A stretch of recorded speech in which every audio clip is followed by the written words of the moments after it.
السلام علیکم friends, MSH نبی ٹو ایم چینل کی طرف سے میں آپ سب دوستوں کو خوش آمدید کہتا ہوں۔ فرینڈ میں امید کرتا ہوں کہ آپ سب دوست ٹھیک ٹھاک اور خیریت سے ہوں گے۔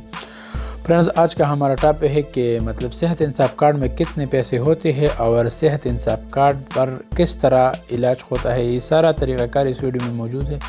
ویڈیو آخر تک دیکھیے۔ تو چلتے ہیں اور ٹاپک شروع کر لیتے ہیں۔ سب سے پہلے میں آپ لوگوں کو بتاتے چلوں کہ صحت انصاف کارڈ میں ہر پاکستانی کے جو شناختی کارڈ ہوتا ہے، یہ ہر پاکستانی کا صحت کارڈ ہوتا ہے، یعنی صحت انصاف کارڈ کنسیڈر ہوتا ہے۔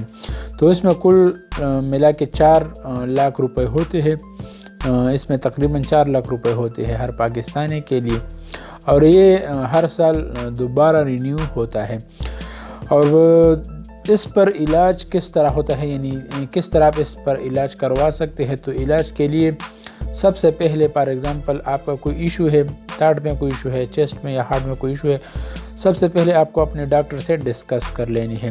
جب آپ اپنے ڈاکٹر سے کنسلٹ ڈاکٹر سے ڈسکس کریں گے تو آپ کو آپریشن ریکمنڈ کریں گا، یعنی اگر آپریشن کا مسئلہ ہے تو وہ آپریشن کو آپ کو ریکمنڈ کرے گا۔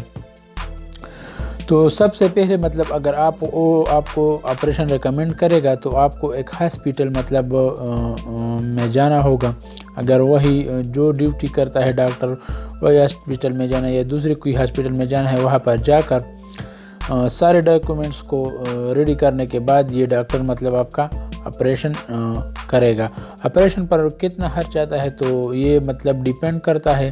ہارٹ کا الگ خرچہ ہوتا ہے، یعنی ہارٹ آپریشن کا الگ ہوتا ہے، چیسٹ کا الگ ہوتا ہے، ہارٹ کا الگ ہوتا ہے۔ تو یہ ڈیپینڈ کرتا ہے کہ آپ کون سا آپریشن کروانا چاہتے ہیں۔ تو یہ تھی آج کی ہماری ویڈیو۔ میں امید کرتا ہوں کہ آج کی ویڈیو آپ کو اچھی لگی۔ اگر آپ کو اچھی لگی تو پلیز میری ویڈیوز کو لائک کر دیں، اگر چینل پر نئے ہیں تو میرے چینل کو سبسکرائب کر دیں۔